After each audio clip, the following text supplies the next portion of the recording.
draft, c'est sûr que c'est un truc qui est dans mon esprit, mais ça, tu vois, on verra à la fin. Salut à tous, on se retrouve avec Yohan Béringer, prospect, français, prospect NBA, annoncé à peu près top 15 pour la prochaine draft. Comment ça va, Yohan? Ça va très bien. Est-ce que tu peux te présenter rapidement d'où tu viens et dans quelle équipe tu joues? Je suis en 2006. Je viens d'une petite ville près de Strasbourg qui s'appelle Célestat. J'ai commencé le basket à 15 ans. Avant, je faisais du foot. Et oui, depuis ce moment-là, je suis dans le basket, quoi. Tu nous as dit que tu as commencé le basket à 15 ans, c'est quand même archi tard. Ouais. Comment tu as fait cette transition du foot au basket? Raconte-nous un peu, c'est passé comment? J'avais plus de crampons à ma taille au foot, tu vois. Tu fais du combien?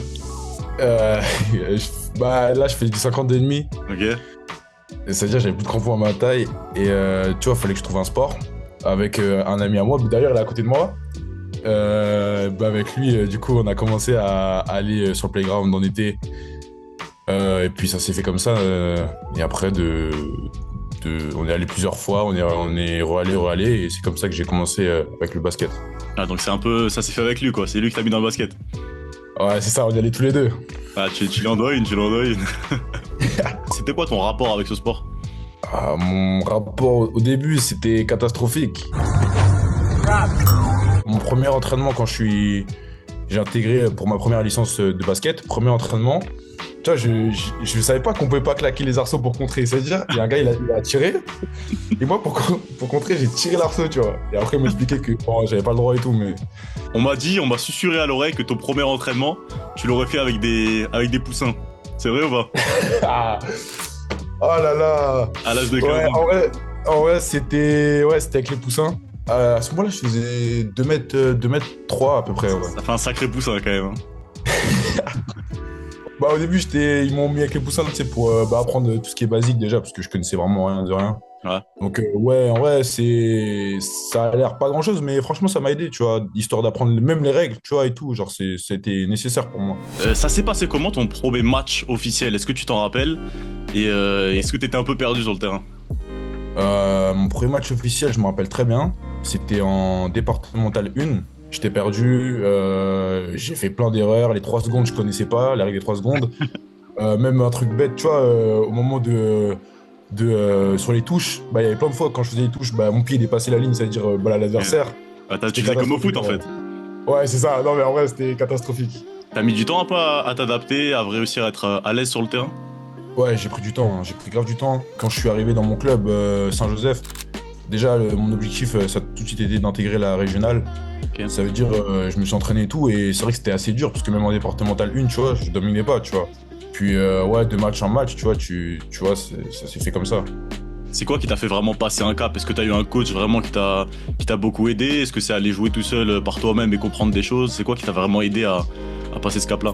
Avec mes amis, on allait beaucoup dans les playgrounds et tout. Ouais. Même histoire de jouer contre des personnes comme ça, tu vois, ça m'a aidé à vite progresser aussi, tu vois. Et ouais, on faisait ça chaque week-end, on allait entre nous, on faisait des matchs comme ça et ça m'a beaucoup aidé à progresser de manière générale. Alors moi je me pose une question parce que tu me dis qu'à ce moment-là ton objectif c'était d'aller jouer en région, que tu dominais pas vraiment en départemental. Comment ça s'est passé le processus de recrutement jusqu'au centre de formation de Strasbourg? Comment est-ce que t'es passé de ce joueur-là qui galérait un petit peu à s'imposer sur le terrain à intégrer un centre de formation? J'étais encore à mi-chemin pour intégrer la régionale, tu vois, je jouais pas encore avec eux. Et il y a mon pote qui m'a dit oui, tu sais, il y a les centres, tu vois, il m'expliquait les fonctionnements et tout. Et à ce moment-là, il me dit oui, en vrai tu pourrais tenter et tout, t'es grand, t'as peut-être le profil pour essayer de te faire intégrer par un centre et tout. Du coup, j'ai essayé plusieurs centres. Il y en a, ils m'ont refusé et tout. Mais j'ai eu la chance d'avoir été accepté pour faire les candidats, pour faire les présélections avec l'Asvel. Et la SIG aussi.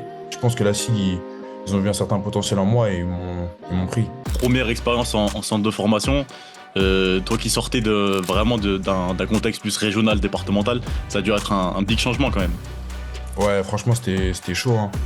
C'était chaud au début, je galérais. J'avais limite l'impression de pas être à ma place, tu vois. Et genre, c'était vraiment très dur, mais en vrai, je me suis accroché et ouais, ça s'est fait. Après, ça s'est fait tout seul. Ouais, surtout qu'à l'entraînement, tu devais te taper des Maxence Lemoine, Ilan Petrus, ça devait pas être facile à défendre. Hein. C'était terrible. Ah là là, je me rappelle l'un de mes premiers entraînements avec la SIG. Je m'étais fait poster et l'entraînement d'après, Ilan, il m'avait crossé, et j'étais tombé, c'était horrible. Pour le mental, tu t'arrives en centre de formation, c'est vraiment horrible. Mais ouais. Ça va être facile. Ensuite, t'as passé 2 ans, c'est ça, à la SIG, avant d'atterrir là en Slovénie. Ta C'est vie en ça. Slovénie, elle ressemble à quoi au quotidien? Franchement, c'est des gens, ils sont assez ouverts d'esprit. Genre, ils aiment bien rigoler ici, tu vois. Genre, franchement, c'est une bonne atmosphère et même. Tu vois, il y a un truc bête, mais je veux dire, tu vois, moi, j'aime bien la nature et il y a beaucoup de nature, tu vois, à Ah, côté. Et ça, j'aime bien aussi, tu vois. il y a Ilan Petrus que je connais bien et Ouais. qui m'a chargé de te poser une question. Parce qu'apparemment, il m'a dit qu'il te faisait beaucoup le traducteur au camp à Trévise. Il m'a dit de te demander si t'avais enfin appris à parler anglais ou pas.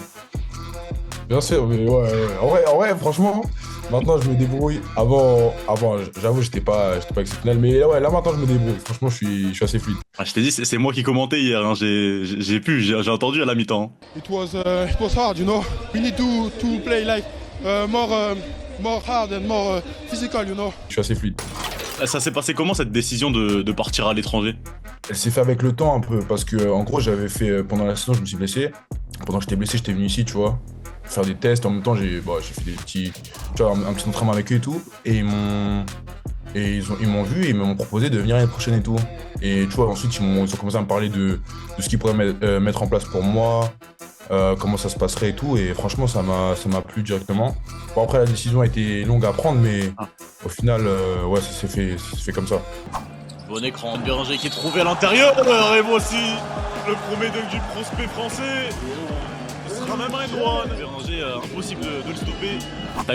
Est-ce que tu as une approche différente? Est-ce que tu traites le basket différent par rapport à la manière dont tu traitais le foot à l'époque? Parce que j'ai eu 2-3 échos comme quoi ça t'arrivait de sécher quelques entraînements de foot par-ci par-là. Le foot, c'était vraiment, c'était pas comme le basket, tu vois, c'était plus genre un passe-temps, tu vois, je le prenais pas à cœur comme le basket. Le basket, j'ai vraiment des objectifs, tu vois, et franchement, le basket, genre vraiment, ça m'apporte plein de choses au quotidien, donc c'est sûr que je le prends autrement que le foot. Cette saison, tu as eu l'occasion de découvrir l'Eurocup avec ton club de CD Vita Ljubljana. Tu as d'ailleurs joué contre Bourg-en-Bresse, ici en France, devant ta famille. Comment ça s'est passé, raconte-moi. Le match de Bourg-en-Bresse, franchement, c'était un très bon match, surtout pour moi, c'était lourd de sens. Le fait de revenir en France, tu vois, après être parti et tout, franchement, ça m'a fait du bien un peu. Tu vois, histoire de aussi de. Rien que de voir les gens parler ma langue, tu vois, ça m'a fait du bien un peu de me Ouais. ressourcer. Et en vrai, de voir ma famille, il y avait mes amis aussi qui étaient là. Et franchement, c'était un très bon match. Bon, on a perdu, mais franchement, je retiens que beaucoup de positif de ce match. Ça se passe comment d'ailleurs ta relation avec le coach Mitrovic, l'ancien de l'AS Monaco? Franchement, ça se passe très bien, hein. Très bon coach. Avec moi, franchement, il m'aide au quotidien, il me conseille. On parle beaucoup, on parle beaucoup. Franchement, on a une relation assez particulière, mais franchement, je suis très content de l'avoir pour coach. Est-ce que tu as des exemples un petit peu de joueurs français, des joueurs que tu regardes et que tu aimerais bien avoir des carrières un peu similaires à leur, dont tu aimes bien t'inspirer pour ton jeu? Je regarde pas en joueur français, je regarde pas forcément. Franchement, tu vois, j'essaie d'avancer genre par mes propres voies, tu vois. Je ressemblais à moi ce que je pourrais faire, tu vois. Genre, j'essaie d'avancer et jusqu'à où je pourrais aller, c'est ça, tu vois, on verra. Outre français, on m'a parlé un peu de Yanis Antetokounmpo. On m'a dit que c'était un de tes joueurs préférés. Ouais, c'est mon joueur préféré. Genre, j'aime bien son énergie qu'il met sur le terrain, tu vois, la destruction d'arceau. Genre, j'aime bien comment il est, tu vois. Genre, vraiment, c'est un gars que j'aime beaucoup voir jouer. Ah, t'essayes d'être bien dominant comme lui, quoi. Ah, j'essaie, hein. Comment tu te prépares un petit peu à la draft? Parce que mine de rien, tout s'est passé très vite pour toi. Tu commences le basket littéralement il y a 3 ans, là on parle de draft NBA. Mentalement, comment est-ce qu'on s'adapte? J'y pense, c'est sûr, tu vois, je vais pas te mentir, j'y pense forcément. Mais le truc, c'est que honnêtement, genre, j'ai tellement de choses à apprendre, tu vois, aujourd'hui. Genre, je dois encore apprendre à bien dribbler. Même sur le terrain, des fois, tu vois, je suis pas encore. Il y a des choses que je dois encore apprendre à analyser, tu vois. Du coup, actuellement, bah, tu vois, en vrai, je prends les match par match. Après, la draft, c'est sûr que c'est un truc qui est dans mon esprit, mais ça, tu vois, on verra à la fin. Là, on sait qu'il y a encore rien d'officiel évidemment, mais est-ce que t'envisages peut-être de t'inscrire plutôt l'année prochaine, de développer encore un petit peu plus, ou est-ce que comment ça se passe? Honnêtement, j'en parle encore, enfin on regarde encore avec mes proches et tout, mais pour le moment... Encore de tu vois, je pense décision. vraiment- Ouais, c'est ça. Pour le moment, je pense vraiment au match et à bosser jour après jour, tu vois. Comment tu décrirais un peu ton jeu sur le terrain à quelqu'un qui t'a jamais vu jouer? Je dirais que je suis quelqu'un qui essaie d'apporter de l'énergie. Ma défense, surtout, c'est le point où j'essaie d'être le plus efficace, tu vois. Able to work his way through with a block shot by Barranger. Genre, je me dis que la raquette, tu vois, c'est mon jardin et qu'il n'y a personne qui va rentrer, tu vois. Tu fais quelle taille d'ailleurs? Parce que j'ai vu que t'avais été annoncé à 2m07. Est-ce que tu grandis encore et quelle taille tu fais? Bah là, on m'a mesuré il y a 2 semaines. J'étais à 2m10 sans Ok. chaussures.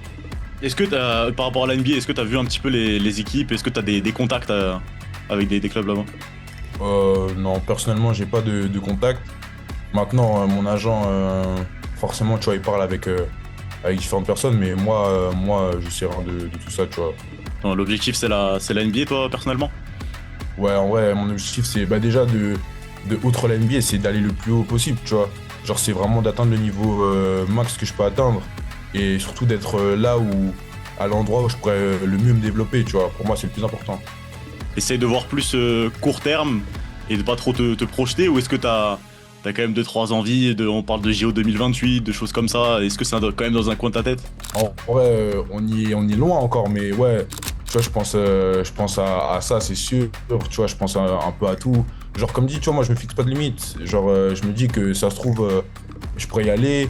On verra comment ça va évoluer maintenant, mais oui, je pense que tout est possible. Ok, bah merci beaucoup. C'est quoi tes objectifs un petit peu pour la fin de saison avec ton club? Déjà, les objectifs, c'est d'aller le plus loin en Eurocup. En championnat, c'est pareil, d'être positionné le plus haut possible et de progresser individuellement, tu vois, aussi.